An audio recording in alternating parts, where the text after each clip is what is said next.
Hello friends, माँ Saraswati classes के YouTube channel पर मैं शिवांश द्विवेदी आप सभी का स्वागत करता हूँ। इलेक्ट्रॉनिक्स मैकेनिक्स जो हमारा टेक्नीशियन एग्ज़ाम के क्रैश कोर्स जो सीरीज़ चल रही थी, आज की क्लास में हम एम्पलीफायर के पार्ट 5 में कंप्लीट करेंगे आरसी कपल्ड एम्पलीफायर और पुश पुल एम्पलीफायर को। आगे बढ़ने से पहले जो भी फ्रेंड्स हमारे साथ नए जुड़े हैं उन्हें बताना चाहेंगे कि DMRC, ISRO, DRDO, IOCL, metro, railway और जितने भी various type of technician exam होते हैं उन सभी एग्ज़ाम के लिए इलेक्ट्रॉनिक्स मैकेनिक्स पोस्ट के लिए आप हमारे hand written PDF notes course को ज्वाइन कर सकते हैं। इसमें आपको आपके सिलेबस में जितने भी टॉपिक हैं उनकी कंप्लीट थ्योरी करवाई जा रही है और इसके अलावा जितने भी इम्पॉर्टेंट क्वेश्चंस होते हैं, ऑब्जेक्टिव क्वेश्चंस आपको टॉपिक के बाद मिलेंगे और कुछ क्वेश्चंस जो हैं प्रीवियस एग्ज़ाम में पूछे गए हैं, कुछ नए क्वेश्चंस इसमें इंक्लूड किए गए हैं जो कि आने की संभावना रहती है। इसके साथ साथ न्यूमेरिकल क्वेश्चंस भी आपको इसमें आपकी परीक्षाओं के पैटर्न और लेवल के आधार पर मिलेंगे। ये जो पीडीएफ कोर्स है ये पूरी तरीके से आपके सिलेबस को कवर करता है। इस कोर्स के बाद आपको ना तो किसी भी प्रकार की बुक की ज़रूरत होगी।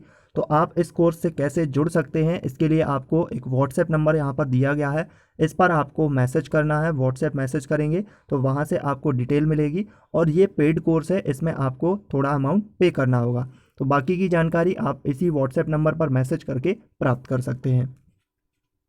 तो आज की क्लास में सबसे पहले हम आरसी कपल्ड एम्पलीफायर के बारे में बात करेंगे। आरसी कपल्ड एम्पलीफायर क्या होता है, जैसे कि आप इसके नाम से देख सकते हैं, इसमें आरसी जो है वो कपल किए गए हैं। आरसी का मतलब क्या हुआ, आर से मतलब हो गया रजिस्टर और सी से मतलब हो गया कैपेसिटर। तो इस तरीके से इसमें वास्तविक जो कपलिंग का कार्य करता है वो तो कैपेसिटर करता है, पर इसमें बहुत सारे रजिस्टर्स यूज़ किए जाते हैं, इसीलिए इसका जो नाम पड़ जाता है आरसी कपल्ड एम्पलीफायर, यहाँ पर इसका नाम पड़ जाता है। वास्तव में अगर इसको देखा जाए तो ये एक पुश पुल एम्पलीफायर की कैटेगरी में आता है। पुश पुल एम्पलीफायर क्या होता है अभी आपको थोड़ी देर में इसके बाद उसके बारे में डिटेल से डिस्कस करेंगे, पर पुश पुल के बारे में आप थोड़ा सा इतना समझिएगा। पुश पुल में क्या होता है, मान लीजिएगा अगर आपके पास एक दरवाज़ा है, कुछ इस तरीके से आपका गेट है, अगर आप इसको ओपन करना चाहते हैं और एक पर्सन जो है इस दरवाजे के उस तरफ में है और एक पर्सन दरवाजे के इस तरफ में है, और मान लीजिएगा इस दरवाजे में जो इसके अंदर साइड की तरफ जो पर्सन जो भी व्यक्ति है वो इसको क्या कर रहा है, पुश कर रहा है, और एक व्यक्ति जो बाहर की ओर है वो इसको क्या कर रहा है, पुल कर रहा है, यानी कि इसको खींच रहा है। तो एक व्यक्ति धक्का दे रहा है, एक व्यक्ति इसको खींच रहा है। इसकी वजह से क्या होगा, इस दरवाजे पे इतना फोर्स पड़ेगा कि डबल फोर्स होने की वजह से ये और अच्छे तरीके से मतलब बहुत जल्दी खुल जाएगा, इस पर फोर्स बढ़ जाएगा। तो पुश पुल भी यही कॉन्सेप्ट पर काम करता है कि इसमें जो होता है पुश पुल में एक जो ट्रांजिस्टर होता है वो पुश करने का काम करता है, जो भी उसमें सिग्नल्स को एम्पलीफाई करना होता है, और एक ट्रांजिस्टर जो होता है वो पुल करने का काम करता है। तो इस तरीके से उसका नाम पुश पुल एम्पलीफायर पड़ जाता है।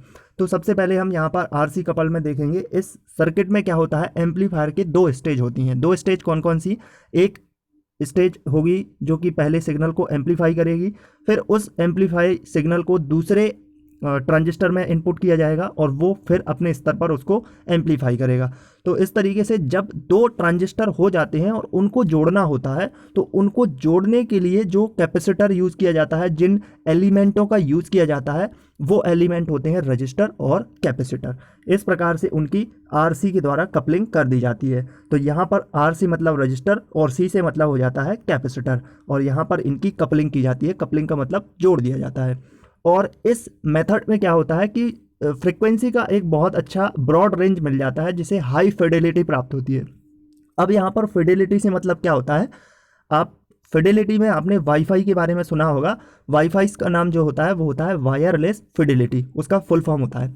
तो फिडेलिटी का मतलब ये है कि जैसे अगर आप वाईफाई यूज़ करते हैं या आप वाईफाई को ओपन करते हैं तो उसका कुछ रेंज होता है।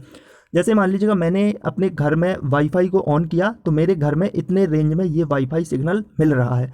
तो इस वाईफाई में क्या होगा कि इस पूरे रेंज में जितना भी सिग्नल मिल रहा है उस एरिया में अगर आप कहीं पर भी जाते हैं आपको उतना ही सिग्नल मिलेगा। उसमें ऐसा नहीं होगा कि कहीं पर सिग्नल, जैसे मान लीजिएगा इतने एरिया में आपको उसकी जैसे वाईफाई का कुछ इस तरीके का सिंबल होता है, 3 तरीके की शायद उसमें लाइन होती हैं आई थिंक।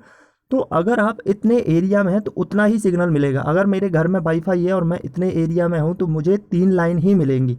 हाँ, ये बात अलग है कि मैं वाईफाई की रेंज से थोड़ा और दूर जाता हूँ तब इसमें कम होगा, पर ऐसा नहीं होगा कि इसी रेंज में अगर मैं इसी गोले के अंदर हूँ और इसी में कहीं और जाऊँ तो इसमें कहीं पर दो डंडी मानी कि दो सिग्नल मिल रहे हैं, कहीं पर एक सिग्नल मिल रहा है, कहीं पर तीन मिल रहे हैं, ऐसा नहीं होगा। अगर आप पर्टिकुलर एरिया के पूरे रेंज में है तो उसमें आपको पर्टिकुलर सिग्नल ही मिलेगा। फिडिलिटी का यही मतलब होता है कि अगर आप किसी एरिया में हैं तो जितना उस एरिया में सिग्नल कवर अप हो रहा है तो उतना ही आपको सिग्नल मिलेगा। तो यहाँ पर फिडिलिटी का मतलब क्या हुआ कि अगर आप कोई फ्रिक्वेंसी दे रहे हैं इस एम्पलीफायर में, जैसे आप मान लीजिएगा 200 मेगाहर्ट्ज की फ्रिक्वेंसी जो है आप एम्पलीफाई करवाना चाह रहे हैं, तो ये 200 मेगाहर्ट्ज की प्रॉपर फ्रिक्वेंसी को एम्पलीफाई करके आपको देगा। ऐसा नहीं होगा कि कहीं पर ये फ्रिक्वेंसी कम कर दे रहा है, कहीं पर ज़्यादा कर दे रहा है, कहीं पर आपके जो आपका सिग्नल है उसकी, चूंकि ये ऑडियो को फ्रिक्वेंसी कर रहा है तो ऐसा नहीं है कि कहीं पर आपके सिग्नल को बहुत हाई कर दे रहा है, कहीं पर आपसे ये सिग्नल को कम कर दे रहा है। एक प्रॉपर रेंज में सिग्नल को एम्पलीफाई करता है ये। ऐसा नहीं है कि कहीं पर ज़्यादा कर देगा अपने आप में, कहीं पर कम कर देगा। ये बात अलग है कि आप उसकी कैपेसिटी को बढ़ा सकते हैं कि आपको 200 नहीं आपको 250 का करवाना है, तो ये बिल्कुल स्टेबल कंडीशन में करेगा, एक फिडिलिटी में करेगा। इसीलिए इसका मतलब होता है कि ऑडियो फ्रिक्वेंसी रेंज में ये एक समान एम्पलीफिकेशन करता है, और इस एक समान एम्पलीफिकेशन की वजह से इसका जो यूज़ होता है वो ऑडियो सिग्नल में यूज़ होता है। अब आपको समझ में आ गया होगा कि इसका ऑडियो सिग्नल में क्यों यूज़ करेगा। मान लीजिएगा जैसे आप अपने मोबाइल फ़ोन से या किसी भी ऐसी एसेसरीज से म्यूजिक सुन रहे हैं, मान लीजिएगा आप अपने मोबाइल फ़ोन से ही म्यूजिक सुन रहे हैं, तो आपने उसमें हेडफोन का यूज़ किया है, तो हेडफोन में ऐसा नहीं है कि आपने किसी पर्टिकुलर वॉल्यूम पर उसको सेट कर दिया है तो उसी वॉल्यूम में आपको आवाज़ सुनाई देगी। ऐसा नहीं होगा कि पहले बहुत स्लो हो गया, फिर एकदम से तेज़ हो गया, फिर स्लो हो गया, फिर तेज़ हो गया। तो कहने का मतलब यही है कि उसमें आपके मोबाइल में जो एम्पलीफायर लगा हुआ है तो वो एक पर्टिकुलर रेंज में जितने पर आपने वॉल्यूम सेट कर दिया है उसी वॉल्यूम पर आपको सिग्नल दे रहा है, उसी वॉल्यूम पर आपको ऑडियो दे रहा है। तो इसीलिए इसका जो यूज़ किया जाता है आरसी कपल्ड एम्पलीफायर का, वो ऑडियो फ्रिक्वेंसी रेंज में किया जाता है, क्योंकि इसकी जो फिडिलिटी होती है वो थोड़ी फिडिलिटी रेंज जो होती है वो अच्छी होती है। अब इसकी अगर हम संरचना की बात करें तो यहाँ पर आप इसकी कंस्ट्रक्शन देख सकते हैं। इसमें दो स्टेज हैं। दो स्टेज कौन कौन सी हैं? यहाँ पर आप डॉटेड लाइन जो देख रहे हैं ना, ये डॉटेड लाइन ये दिखा रही है कि ये इस तरफ वाला स्टेज जो लेफ्ट वाला पार्ट है ये ए पार्ट है, ठीक है, और जो राइट साइड वाला पार्ट आप देख रहे हैं ये बी पार्ट है इसका। तो इस तरीके से यहाँ पर इसकी दो स्टेज यहाँ पर दिखाई गई हैं। दो स्टेज कुछ नहीं है, बस अलग अलग यहाँ पर दो तरीके के ट्रांजिस्टर यूज किए गए हैं और उनकी कपलिंग यहाँ पर दर्शाई गई है, इसलिए यहाँ पर दो स्टेज कुछ इस तरीके से दिख रही हैं। यहाँ पर इनको जब कपल किया जाता है तो बीच वाला पार्ट जो होता है ये CC1 है, इसको CC1, चूँकि इसको कैपेसिटर से कपल्ड किया जाता है तो CC1 इसका इसलिए नाम रख दिया, इसको CC से कह देंगे कपलिंग कैपेसिटर, तो इसलिए इसको CC1 से हमने डिनोट किया गया है, इसको कहा जाता है। एम्पलीफायर ए जो है, एम्पलीफायर ए में आपको RC1 जो पार्ट है, इस वाला पार्ट, तो RC1 वाला जो पार्ट है वो क्या हो गया? आउटपुट पार्ट हो गया। क्यों हो गया? क्योंकि इस वाला जो पार्ट है ये जो है ये इस ट्रांजिस्टर का कलेक्टर पार्ट है, और आउटपुट हमें कहाँ पर मिलता है? ट्रांजिस्टर का कलेक्टर वाले पार्ट पर। ये एक बात हमें कैसे पता चली? देखिए, जहाँ पर एरो लगा होता है किसी ट्रांजिस्टर में वो पार्ट होता है एमीटर पार्ट, और जहाँ पर कुछ भी एरो नहीं लगा हुआ होता है वो पार्ट होता है कलेक्टर पार्ट। तो इसलिए हमें इससे पता चला कि ये जो है इसका कलेक्टर पार्ट है। अब इस कलेक्टर पार्ट का जो भी आउटपुट होगा वो हम इनपुट करेंगे इस वाले पार्ट में, यानी कि सेकेंड स्टेज में इसको इनपुट किया जाएगा। और सेकेंड स्टेज में जब यहाँ पर इनपुट किया जाएगा तो इस बी स्टेज के लिए इसका आउटपुट जो होगा वो इनपुट की तरह काम करेगा। तो इसको जब आउटपुट देते हैं हम इस वाले ट्रांजिस्टर का, तो इसके किस वाले पॉइंट पर देते हैं? इसके बेस वाले पॉइंट पर इसका आउटपुट दिया जाता है।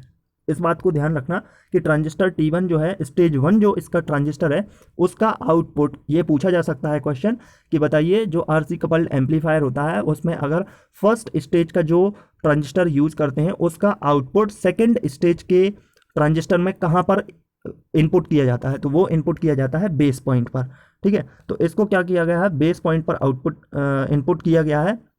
और तो इसको यहाँ पर करेक्ट कर लेना थोड़ा सा, ये AC इनपुट लिखा हुआ है तो AC आउटपुट वोल्टेज होता है जो कि RC1 पर हमें प्राप्त होता है, और ये आउटपुट वोल्टेज एम्पलीफायर B के इनपुट पर कैपेसिटर CC1 को कपल करके दिया जाता है, वो भी ट्रांजिस्टर T2 के बेस पर, जैसे कि आपने अभी थोड़ी देर पहले इसके जो डायग्राम है उसमें आपने देखा होगा। AC वोल्टेज को ट्रांजिस्टर T1 के कलेक्टर से T2 के बेस पर बाईपास कर दिया जाता है। यहाँ पर आप देख सकते हैं कि जो ये देख रहे हैं आप कैपेसिटर क्यों लगा है, क्योंकि जो कैपेसिटर होता है वो क्या करता है, एसी को तो जाने देता है, एसी जो करंट है, चूँकि इसमें जो ऑपरेट होगा वो कौन सा करंट ऑपरेट होगा, एसी। जो डीसी इसमें लगा हुआ है वो तो इन ट्रांजिस्टरों को ऑपरेट करेगा, पर हमारा सिग्नल कौन सा एम्पलीफाई होगा इसके अंदर, एसी। तो एसी को क्या करेगा, ये जाने देगा ये कैपेसिटर, पर डीसी को ब्लॉक करता है। कोई भी कैपेसिटर हो वो डीसी करंट को ब्लॉक कर देता है। तो यहाँ से एसी वाला जो हमारा इनपुट सिग्नल होगा, सॉरी एसी वाला जो भी आउटपुट सिग्नल होगा इसके थ्रू एम्पलीफाई होकर के इस वाले के बेस पर जाता है। तो एसी वाला तो जाने देगा, पर डीसी, चूंकि डीसी जो है इसको ब्लॉक करने का काम करता है, तो ये डीसी वाले पार्ट को ब्लॉक कर देगा। तो अब आपको समझ आ गया होगा कि इसकी कपलिंग में हम कैपेसिटर ही क्यों यूज़ करते हैं। अगर हम यहाँ पर कैपेसिटर यूज़ नहीं करेंगे, डायरेक्ट इसको कनेक्ट कर देते हैं बिना कैपेसिटर के, तो क्या होगा कि एसी पार्ट तो जाएगा ही जाएगा, डीसी भी चला जाएगा। और अगर डीसी चला गया तो ये इसको मिसमैच कर देगा। मिसमैच क्यों कर देगा, क्योंकि चूँकि ट्रांजिस्टर तो डीसी से ऑपरेट ही हो रहा है, बेस में ऑलरेडी पहले से एक छोटी सी बैटरी कनेक्ट है डीसी इसको ऑपरेट करने के लिए, और जब इसका भी डीसी आ जाएगा तो ये बाइसिंग को ख़राब कर देगा और वो उस तरीके से काम नहीं करेगा, फ्रिक्वेंसी जो होगी वो डिस्टॉर्शन हो जाएगा या फिर ट्रांजिस्टर भी ख़राब हो सकता है। तो इसीलिए यहाँ पर कैपेसिटर का यूज़ किया जाता है। कैपेसिटर का यूज़ क्यों करते हैं एक बार फिर से समझिएगा। यहाँ से हमारा मिलेगा AC input, sorry AC output, और एसी आउटपुट को हम इसमें इनपुट करना चाहेंगे इसके बेस पर, तो जो एसी होगी वो तो ये कैपेसिटर जाने देगा, जिसकी वजह से क्या होगा कि इसमें एसी सिग्नल एम्पलीफाई हो जाएगा। पर अगर इस कैपेसिटर को नहीं लगाते हैं तो यहाँ से डीसी भी आती है। डीसी क्यों आ रही है, क्योंकि इस ट्रांजिस्टर को ऑपरेट करने के लिए हमने पहले से इसकी बाइसिंग की हुई है। बाइसिंग आप समझ रहे हैं ना, कि इसकी फॉरवर्ड बाइसिंग करते हैं, रिवर्स बाइसिंग करते हैं, उस पूरे केस को बाइसिंग कहते हैं। तो इसकी जो बाइसिंग करते हैं उसमें बैटरी पहले से अप्लाई है, और वो सिग्नल, वो बैटरी भी यहाँ से आएगी, उसका करंट भी यहाँ से आएगा, और वो क्या कर देगा, इस बेस पर जाएगा। और इस वाला ट्रांजिस्टर, ये वाला ट्रांजिस्टर जब अगर एक्टिव मोड में है तो इसकी भी पहले से बाइसिंग है, इसमें भी बैटरी यानी कि डीसी वोल्टेज अप्लाई है, तो ये बढ़ा देगा या कम कर देगा, जो भी करेगा उसके अकॉर्डिंग करेगा। पर इससे बढ़ाने से या कम करने से क्या होगा कि सिग्नल ख़राब होने लगेगा, डिस्टॉर्शन आने लगेगा। तो ये पूरी इसकी जो है संरचना थी। और इसके अलावा भी यहाँ पर देख सकते हैं कि रेजिस्टेंस का यूज़ किया गया है। रेजिस्टेंस का यूज़ सिर्फ इसके पोटेंशियल जो यहाँ पर सॉरी जो इसका रेजिस्टेंस है उसको डिफरेंस यहाँ पर क्रिएट करने के लिए किया गया है, कि अगर सिग्नल जिस तरीके से भी हमें इसको सर्किट बनाना होता है उस तरीके से हम इसमें रेजिस्टेंस का यूज़ कर देते हैं। कितनी वहाँ पर जो करंट है, डीसी करंट है, वो यहाँ पर अप्लाई करनी है। और यहाँ पर क्यों यहाँ पर कैपेसिटर यूज़ किए गए हैं, इसलिए यहाँ पर कैपेसिटर यूज़ किए गए हैं। ये वाले आप देख सकते हैं इन कैपेसिटर्स का, इनका भी सेम काम ही है कि जो इनमें बाइसिंग के लिए जो बैटरी कनेक्ट की गई है, चूँकि इनका कनेक्शन डायरेक्ट है इनसे, तो यहाँ पर जो डीसी करंट आ रही होगी उसको ये कैपेसिटर क्या कर दें, ब्लॉक कर दें, ठीक है, ताकि ये एक दूसरे में डीसी करंट ना जा सके। एसी करंट तो मेन हमें इनको एम्पलीफाई करना ही करना है, पर डीसी करंट को नहीं जाने देना है। अगर डीसी करंट चली जाती है तो इसका जो डीसी पावर होगा वो इसमें भी चला जाएगा, और डीसी से ये ऑपरेट हो रहे होते हैं, तो सिग्नल यहाँ पर डिस्टॉर्शन क्रिएट करने लगता है। इसका अब हम फ्रीक्वेंसी रिस्पॉन्स कर्व देख लेते हैं। फ्रीक्वेंसी रिस्पॉन्स कर्व का क्या मतलब है कि जो आउटपुट में जिस तरीके की जो, चूँकि ये ऑडियो एम्पलीफायर है, तो ऑडियो एम्पलीफायर क्या करेगा, किसी रेंज पर, किसी फ्रिक्वेंसी के रेंज पर ही सिग्नल को एम्पलीफाई करेगा। हर एम्पलीफायर की अपनी अपनी कैपेसिटी है कि वो उस तरीके से उसको डिज़ाइन किया जाता है कि वो एक पर्टिकुलर रेंज की फ्रिक्वेंसी को ही एम्पलीफाई कर सकता है। तो यहाँ पर फ्रिक्वेंसी रिस्पॉन्स कर्व जो है उसके आउटपुट जो उसकी कैपेसिटी है या उसके द्वारा जो भी सिग्नल्स को एम्पलीफाई किया गया है उसकी फ्रिक्वेंसी को शो करने के लिए यहाँ पर बनाया जाता है। और यदि ट्रांजिस्टर सर्किट में जितने भी एलिमेंट यूज़ किए गए हैं वो अगर प्रॉपर बिल्कुल एकदम प्योर रजिस्टिव हैं, जैसे कि जितना भी रेजिस्टेंस यूज किया गया है, तो जितना भी उसमें ट्रांजिस्टर या भी जितने भी उसमें सर्किट में आप एलिमेंट यूज़ करते हैं वो अगर सारे के सारे प्योर रजिस्टिव होते हैं, तो इस नेटवर्क में कोई भी ऐसा क्रियाशील एलिमेंट उपस्थित नहीं होता है। तो इसकी वजह से क्या होता है कि जो फ्रिक्वेंसी रिस्पॉन्स मिलता है वो बिल्कुल एकदम से इस तरीके से मिलता है कि उसका जो फ्रिक्वेंसी रिस्पॉन्स मिला है वो एकदम हर पॉइंट पर सेम है। जितनी फ्रिक्वेंसी रिस्पॉन्स पर यहाँ स्टार्टिंग में दे रहा था उतनी ही एंड में देगा, जितनी भी उसकी फ्रिक्वेंसी बैंडविड्थ होगी। फ्रिक्वेंसी बैंडविड्थ का मतलब क्या हुआ कि लो फ्रिक्वेंसी और हाई फ्रिक्वेंसी के बीच में जितनी भी फ्रिक्वेंसी आ रही हैं उनको फ्रिक्वेंसी बैंडविड्थ कह दिया है, यानी कि उसकी रेंज तय कर दी है पहले से। मान लीजिएगा मैं यहाँ पर 200 मेगाहर्ट्ज से 250 मेगाहर्ट्ज तक के बीच की रेंज पहले से इसमें तय कर देता हूँ कि इतने के बीच में ये जो है हमारा सिग्नल एम्पलीफाई करेगा। तो अगर ये पूरी तरीके से प्योर है, इसमें जितने भी एलिमेंट यूज़ किए गए हैं वो आपने प्योर रजिस्टिव एलिमेंट यूज़ किए गए हैं, तो आपको जो फ्रिक्वेंसी रिस्पॉन्स मिलेगा एक आइडियल कंडीशन में वो इस तरीके का मिलेगा कि हर जगह पर आपको एकदम सेम रहेगा। चाहे आप लो फ्रिक्वेंसी पर भी ऑपरेट करें इसको, ये वाली लो फ्रिक्वेंसी, या इसको हाई फ्रिक्वेंसी पर काम में ले रहे हैं, तब भी बिल्कुल उसी तरीके से एम्पलीफाई करेगा जैसे करता है। और चाहे आप बीच की कोई भी फ्रिक्वेंसी ले लें, इसके बीच की, इनके बीच की, तो उस तरीके से भी एम्पलीफाई करेगा। तो ये तो इसकी कैसी कंडीशन हो गई, ये इसकी आइडियल कंडीशन हो गई। लेकिन ओरिजिनल कंडीशन में ऐसा नहीं होता है, क्योंकि जितने भी आपने एलिमेंट यूज़ किए हैं वो प्योर रजिस्टिव नहीं होते हैं। तो क्या होता है, तो इसका जो गेन मिलता है, गेन का मतलब जो लाभ है, जो आपने सिग्नल एम्पलीफाई करवा के प्राप्त किया है जो गेन, उसको गेन कहेंगे। तो यहाँ पर लो फ्रिक्वेंसी में भी इसमें थोड़ा सा यहाँ पर देख सकते हैं आप कि इसकी जो कर्व आपको मिल रहा है वो नीचे की ओर झुका हुआ मिल रहा है। और अगर हाई फ्रिक्वेंसी पर भी जाएंगे तब भी आपको इसका जो कर्व है वो थोड़ा सा नीचे की ओर मिलेगा। पर लो और हाई के बीच अगर एक रेंज के बाद आप देखेंगे तो आपको जो इसका फ्रिक्वेंसी मिल रहा है, जो रिस्पॉन्स मिल रहा है, वो एकदम सीधी लाइन मिल रहा है कुछ इस तरीके से।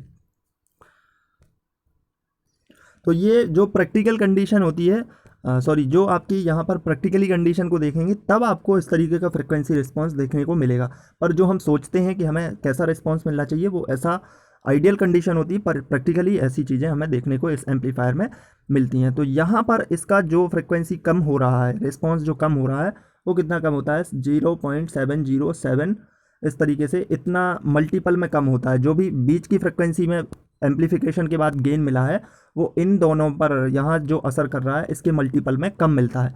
या फिर हम इसको सीधा कह सकते हैं कि या फिर हम इसको कह सकते हैं 3 dB, क्योंकि जो फ्रिक्वेंसी रिस्पॉन्स होता है यहाँ पर, जो बैंडविड्थ होती है उसको dB में मेजर किया जाता है। तो इस तरीके से आप यहाँ पर देख सकते हैं, ये पहले से यहाँ पर डिनोट किया गया है कि जो हाई फ्रिक्वेंसी हैं और लो फ्रिक्वेंसी हैं उनके बीच जो फ्रिक्वेंसियों का गेन का, जिनका अगर अंतर देखा जाए तो वो अंतर 0.707 गुना या फिर 3 dB कम हो जाता है। वे फ्रिक्वेंसियाँ लो कट ऑफ और हाई कट ऑफ फ्रिक्वेंसियों के अंतर्गत आती हैं। और इस तरीके से इसका जो फ्रिक्वेंसी रिस्पॉन्स कर्व होता है वो 3 पार्ट में डिवाइड होता है। एक कौन सा, एक होता है यहाँ पर लो फ्रिक्वेंसी रीजन, एक यहाँ पर हाई फ्रिक्वेंसी रीजन, और जो मिड का पार्ट है ये होता है mid frequency region. Mid frequency region जो होता है ये एकदम कांस्टेंट टाइप होता है और एकदम सीधी लाइन हमें प्राप्त होता है। बस यहाँ पर हाई और लो कुछ रेंज पर इसका थोड़ा सा कम पार्ट जो फ्रिक्वेंसी है वो गेन कम इसका प्राप्त होता है।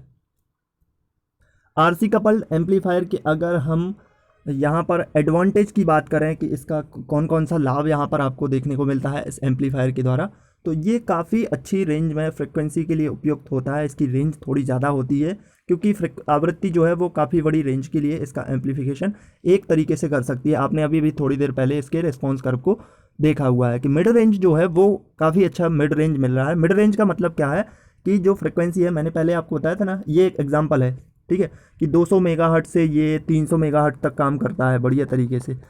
यानी कि अगर आपने पहले इस तरीके से इसको डिज़ाइन करके बनवाया है या बनाया है तो ये इतने तक काम कर रहा है। तो इसका गेन मान लीजिएगा थोड़ी फ्रिक्वेंसी तक हाई और लो पर ही कम मिलेगा।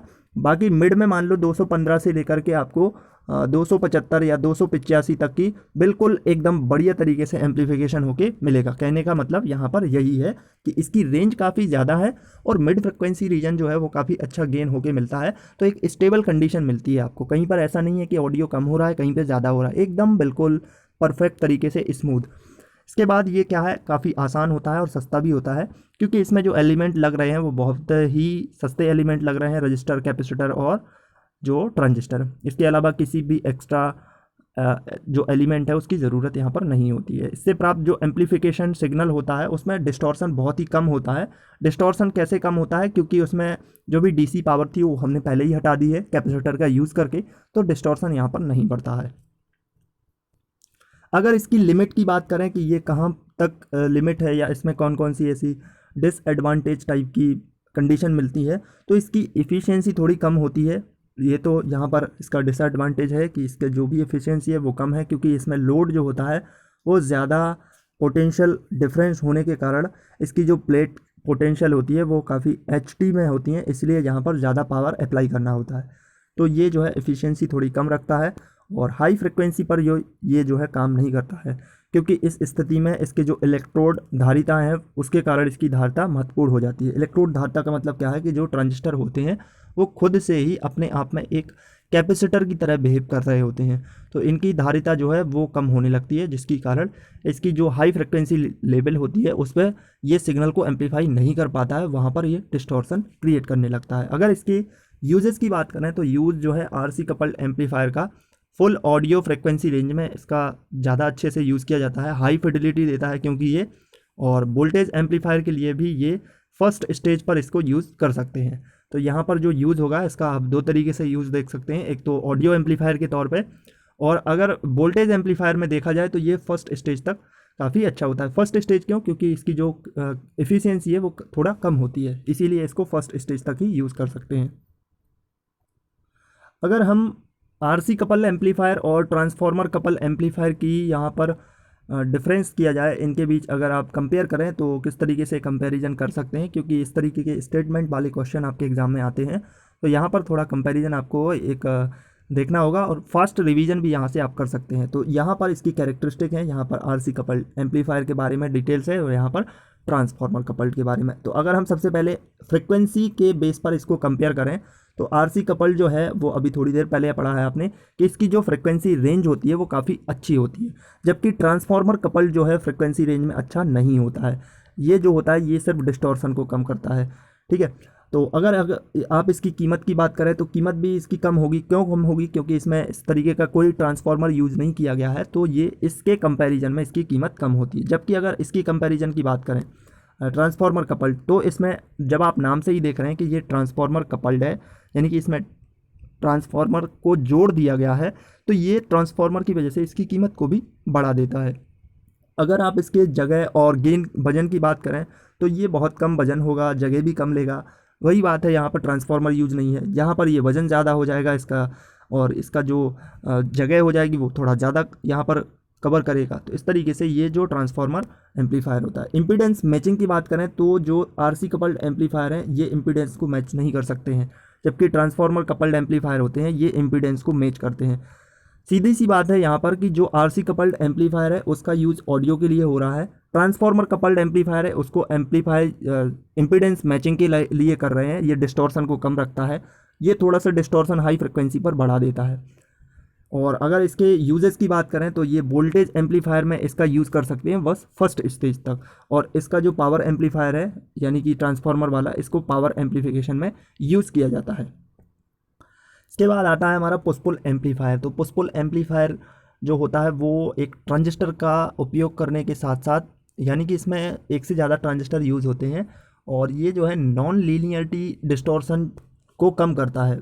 जैसे मान लीजिएगा बहुत सारे ऐसे एम्पलीफायर हैं वो एक ही ट्रांजिस्टर का यूज़ करते हैं और सिग्नल को एम्पलीफाई करने की कोशिश करते हैं, पर इसकी वजह से क्या होता है कि नॉन लीनियरिटी की कंडीशन आती है और डिस्टॉर्शन अधिक होता है। वो तब होता है जब एक ही आप ट्रांजिस्टर का यूज़ करके उससे एम्पलीफिकेशन प्राप्त करने की कोशिश करते हैं।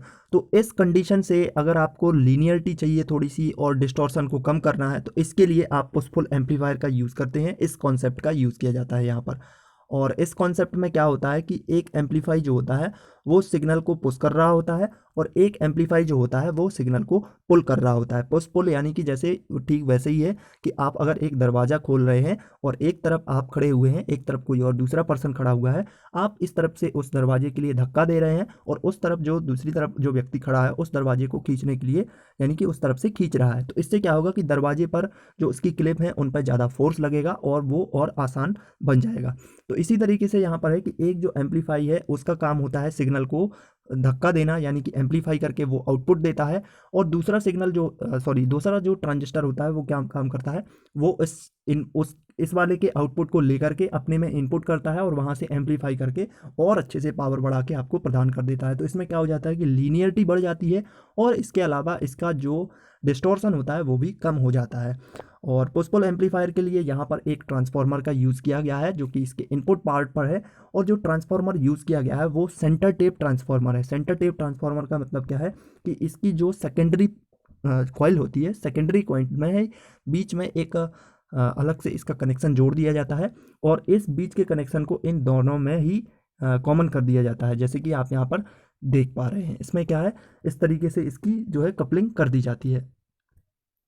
तो यहाँ पर आप देख सकते हैं कि दोनों ट्रांजिस्टरों में ए और बी जो है input signal centre tap transformer T1 के द्वारा दिया गया है।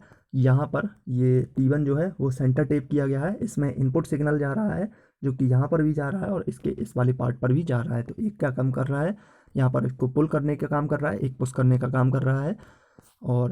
और इसके अलावा क्या है कि ए और बी के बेस पर जो वोल्टेज है उसमें आपस में 180 का डिफरेंस आता है। 180 का डिफरेंस क्यों आता है, क्योंकि इसमें जब आपकी एसी सिग्नल जा रही होती है तो कुछ इस तरीके की एसी सिग्नल होती है, तो इसका ये वाला पार्ट जाएगा इस वाले में, तो इसका दूसरा वाला जो पार्ट होगा वो इसको क्लिप करेगा। पर अगर ये वाला पार्ट इसमें जा रहा है तो ये इस वाले पार्ट को क्लिप करेगा। इसका मतलब क्या हुआ कि एक वाला जो है, एक ट्रांजिस्टर जो है वो पॉजिटिव वाले पार्ट को ले रहा है और एक ट्रांजिस्टर जो है वो नेगेटिव वाले पार्ट को ले रहा है। और पॉजिटिव और नेगेटिव में क्या है कि 180 का डिफरेंस होता है, ये और ये में अगर आप कंपेयर करें तो 180 का डिफरेंस यहाँ पर होता है। तो इस तरीके से ये 180 का डिफरेंस लेता है और ए चक्र पर जो है वो पॉजिटिव पार्ट जाता है और बी चक्र पर जो है नेगेटिव पार्ट जाता है। और बेस पर जो है वोल्टेज का 180 का यहाँ पर फेज जो डिफरेंस होता है वो यहाँ पर क्रिएट जो है ट्रांजिस्टर ए के स्थान पर कोई और अन्य विधि जो है जिसको फेज इन्वर्टर कहते हैं उसका यूज़ भी कर सकते हैं यहाँ पर अगर आप करना चाहें तो। और इसकी जो पुश पुल की आउटपुट करंट होगी वो इस तरीके की होगी, इसको ज़्यादा याद रखने की कोई ज़रूरत नहीं है। और पुश पुल की अगर सही बात करें तो यहाँ पर पुश पुल का काम होता है कि जो इवन हार्मोनिक्स होते हैं, जो उसके अंदर जितनी भी अगर कोई ऐसी समस्याएं आ रही हैं जो कि सिग्नल को डिस्टॉर्शन कर रही हैं या सिग्नल को करप्ट कर रही हैं तो उनको हार्मोनिक्स कहा जाएगा। पर ये क्या होगा कि इवन हार्मोनिक्स को कम कर देगा यहाँ पर या उसको समाप्त करने की कोशिश करेगा। तो पुश पुल के सही प्रचालन यानी कि सही तरीके से इसको ऑपरेट करने के लिए ए और बी ट्रांजिस्टरों के जो अभिलक्षण होते हैं, जो कैरेक्टरिस्टिक होते हैं वो उनके एक समान होने चाहिए। अन्यथा क्या होगा कि जो भी आउटपुट में आपको हार्मोनिक्स मिल रहे हैं वो हार्मोनिक्स कम नहीं होते हैं बल्कि और बढ़ जाते हैं। कहने का मतलब ये है कि ए और बी जो ट्रांजिस्टर आपने यूज़ किए गए हैं ये दोनों ट्रांजिस्टर एक जैसे होने चाहिए, एक ही तरीके की इनकी कैरेक्टरिस्टिक होनी चाहिए। यानी कि ऐसा नहीं है कि एक ट्रांजिस्टर छोटा है एक बड़ा है, तो जो भी आप यूज़ कर रहे हैं वही ट्रांजिस्टर यहाँ पर यूज़ करना होगा। इवन यहाँ तक आपको कि अगर आप एक पीएनपी टाइप का ट्रांजिस्टर यूज़ कर रहे हैं तो दोनों में आपको पीएनपी ही यूज़ करने हैं, या फिर अगर आप एनपीएन यूज़ कर रहे हैं तो आपको एनपीएन ही यूज़ करने हैं। इस बात को आपको पुश पुल एम्पलीफायर में ध्यान रखना होता है। और ऐसा क्यों होता है, क्योंकि इसकी जो आउटपुट पार्ट में जब आपको सिग्नल मिलेगा तो वो हार्मोनिक्स को कम नहीं करेगा, बल्कि अगर इन दोनों को आपने अलग अलग रखा तो इसकी जो भी हार्मोनिक्स हैं, इवन हार्मोनिक्स हैं, उनको और बढ़ा देता है। इस वजह से ऐसा करना होता है आपको, यानी कि दोनों को सेम लेना होता है। अगर आप पुश पुल एम्पलीफायर के गेन की बात करेंगे, इसके अगर एडवांटेज की बात करेंगे तो इसमें क्या होगा कि आउटपुट सिग्नल में जो है हार्मोनिक्स नहीं मिलेंगे, ये हार्मोनिक्स को पहले ही ख़त्म कर देगा। और इवन हार्मोनिक्स की अनुपस्थिति के कारण जो डिस्टॉर्शन के साथ इसमें स्पेसिफाई मैग्नीट्यूड के लिए प्रति ट्रांजिस्टर जो पावर होती है वो आउटपुट पावर जो है वो अच्छी आउटपुट पावर प्राप्त हो जाती है। यानी कि इवन इसमें जो है हार्मोनिक्स नहीं होते हैं तो डिस्टॉर्शन कम होगा, डिस्टॉर्शन कम होने की वजह से आपको आउटपुट पावर भी अच्छी मिलेगी। कहने का मतलब यही है। और इसके अलावा इसमें जो है आप एक ट्रांसफार्मर यूज़ कर रहे हैं। ट्रांसफार्मर के यूज़ करने की वजह से क्या होगा कि जो भी डीसी एलिमेंट होंगे, जो डीसी एलिमेंट का मतलब डीसी पावर होगी, डीसी वोल्टेज हो गया या फिर डीसी करंट हो गया, तो उसका आउटपुट ट्रांसफार्मर जो क्रोड होता है वो जो भी मैग्नीट्यूड होता है उसके अंदर, क्योंकि क्रोड जो है वो चुंबकित और विचुंबकित होता है बार बार, तो उसकी दृष्टि से एक दूसरे का ये विरोध करते हैं, जिससे क्रोड के सैचुरेशन होने की जो प्रवृत्ति होती है वो नहीं होती है, सैचुरेट नहीं हो पाता है ज़्यादा। और ट्रांसफार्मर के मैग्नीट्यूड जो मैग्नेटिज्म जो कर्व होता है उसकी अरेखीयता यानी कि नॉन लीनियरिटी या वक्रता के कारण जो विरूपण इसमें मिलता है वो एकदम उसकी संभावना कम हो जाती है। तो इस तरीके से ये जो ट्रांसफार्मर पुश पुल एम्पलीफायर होता है वो क्या करता है, वो एक नॉन लीनियरिटी की वजह से आपके डिस्टॉर्शन को कम कर देता है और इसके द्वारा अधिक एसी पावर जो है वो ग्रहण की जा सकती है और डिस्टॉर्शन भी बहुत कम होता है। तो इस तरीके से आज की क्लास में हमने आरसी कपल्ड एम्पलीफायर और पुश पुल एम्पलीफायर को कंप्लीट किया। ये टॉपिक जो है, ये चैप्टर पूरा काफ़ी बड़ा है, तो इसको आगे और भी इसमें ट्रांसफार्मर बचे हुए हैं, तो आगे की क्लास में हम इसको कंटिन्यू करेंगे।